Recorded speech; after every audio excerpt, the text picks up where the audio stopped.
I'm going over a new poll released by St. Anselm College for the state of New Hampshire that shows a very, very interesting dynamic where the presidential race is leading one way, but the governor's race is leading another. For starters, this poll was conducted by St. Anselm College Survey Center between September 11th and 12th, based on online surveys of 2,241 New Hampshire likely voters from cell phone users randomly drawn from a sample of registered voters, reflecting on the demographic and partisan characteristics of the voting population. Names were presented in random order for the favorability and ballot test. The survey has an overall margin of sampling error of 2.1% with a confidence interval of 95%. And the summary here, just really quickly, by the director, Neil Levesque, says Vice President Kamala Harris was the clear winner in her debate with former President Donald Trump, according to this poll. However, the polarized partisan environment leaves her little room to grow, so she sees only a slight improvement in her lead with just under 2 months ago until Election Day. Voters tuned into last Tuesday's debate, attracted over 65 million viewers, which is 15 million more than the Joe Biden-Donald Trump debate. 86% of respondents report having watched the debate. 58 of respondents in New Hampshire picked Kamala Harris as the winner. Only 22% picked Trump. 18% gave both candidates poor marks. So Harris a clear winner in that debate, according to this poll. Among those who watched the debate, Kamala Harris led by 13 points, 54-41 among debate watchers. 75% of watchers that claim the debate will impact their decision about whom to support for president report that they will vote for Harris. The favorability of both candidates now, Harris has a 51-48 favorability rating in the survey, identical to the poll back in August. Trump is actually slightly improved to 43% to 57% disapproved, still disapproved of. Harris's lead currently right now is 51% to 43%. That's an 8-point swing, which is a little bit up from her 7-point lead in August. And when it comes down to partisanship, 95% of Democratic voters support Harris, while Trump garners 87% of Republicans, a little bit less than Harris gets. That's a margin of, 8% than Harris gets among her party. And Trump does have some room to gain ground on some issues. Trump has clear leads among voters that are concerned among the economy and inflation, 66-26, and the border security, 94-3. And now looking at the generic ballot right now in New Hampshire, it is 49% for the Democrats, 44% for the Republicans.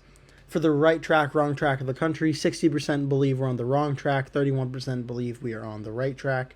Favorability comparisons as well, 42-48 when you look at Trump, as I mentioned, 51-48 for Harris. Presidential ballot, the one we came here to see, 51% for Harris, 43% for Trump. Trump has remained consistent around 44-43%. Harris has jumped up from 42 back in June all the way up to 51 now. As interesting as the presidential race is, and it certainly is, in this poll, I'm actually more interested in the down ballot races. So, in this poll, they also did a governor's race and 2 congressional races. The first being that the Democratic Party continues to maintain its lead in the generic ballot. This is the same poll, by the way. 49% of voters chose a generic Democrat versus 44% that chose a Republican. That's a +5 lead for the Democrats, which is an improvement from 48-45 back in August, which was +3 for the Democrats. Incumbent Congressman from the 1st District, Chris Pappas, is the most popular candidate on the ballot in this fall, with an approval rating of 52% to 39% disapprove, putting ahead of his challenger, Republican Russell Prescott, at 22% approved, 13% disapprove.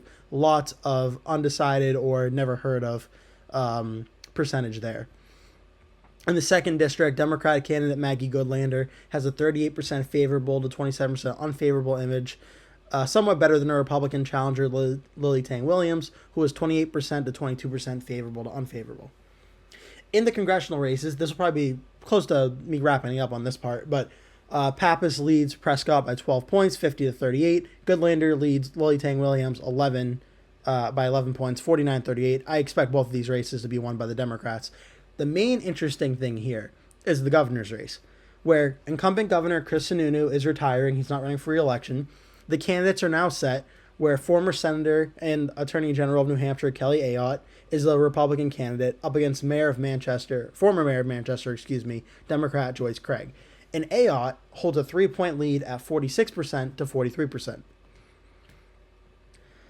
And what's very interesting here, also both candidates are regarded unfavorably by a high number of voters, with Ayotte at 45% approval, 50% disapproval, and Craig is 37% approve to 36% disapprove. So it's very, very close in terms of approve, disapprove. Ayotte slightly more disapproved than Craig is. Nonetheless, she holds a 3-point lead in the race. And just showing you this, Ayotte holds 46, Craig 43, unsure 6%, someone else 5%.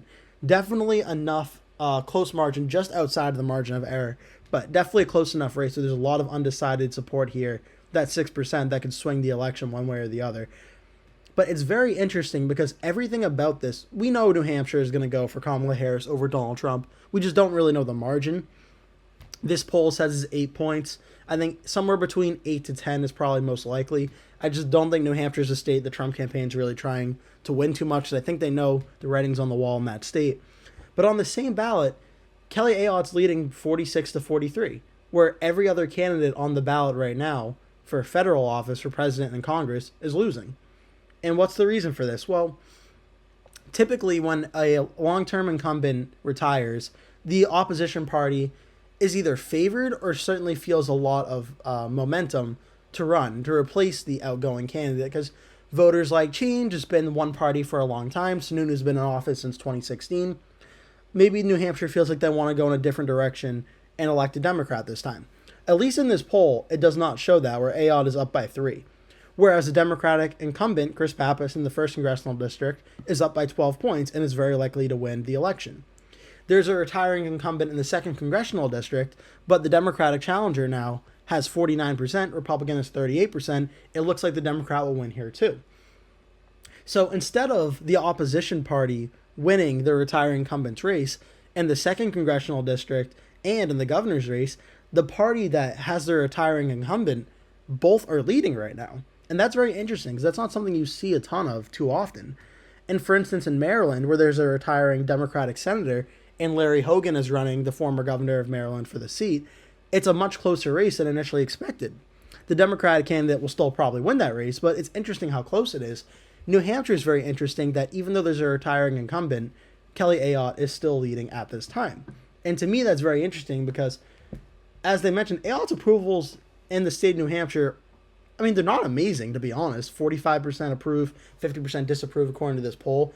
That's not the strongest position for the election, but I think the fact that she's leading right now says enough that she's in pretty decent position to win this state, despite the fact that it's very likely Harris will win and the 2 Democratic Congress candidates will win, yet Ayotte may win on the same ballot. So it's very interesting and something that I thought was worth noting. Now, as for the race itself, I think right now that 3% margin of victory for Kelly Ayotte in the polls, I actually think is how it's going to end up translating on Election Day. I think Kelly Ayotte's probably going to get something like 49-50% of the vote. Craig will get 47 to 48%, and then there will be a third party to write-in choice after that, getting about 1 to 2 percentage points. And so it's just very interesting to look at this poll, and I want to do a video on this because New Hampshire hasn't gotten a ton of attention this cycle because it's not really a swing state. The Harris campaign is very likely to win the state. The Trump campaign's not really trying to contest it. But I thought this poll was very, very interesting and something that I want to keep an eye out for leading towards Election Day to see if this race changes or stays the same, if Ayotte's lead gets bigger or potentially gets smaller and Craig takes a lead. It's very, very interesting and one to watch for. That will do it for today's video. Thank you so much for watching. If you enjoyed the video, please remember to give it a like. And if you really liked it, please remember to click the subscribe button and make sure you turn post notifications on so you always get notified when I post a new video. That way you never miss one. Also, please remember to share this video with your friends and family if you really, really, really like the video. And remember to stay tuned because I'll be posting at least one video every single day leading up until Election Day. So I'd really appreciate it if you keep coming back and watching those videos. Thank you so much for watching, and I hope to see you in a future video.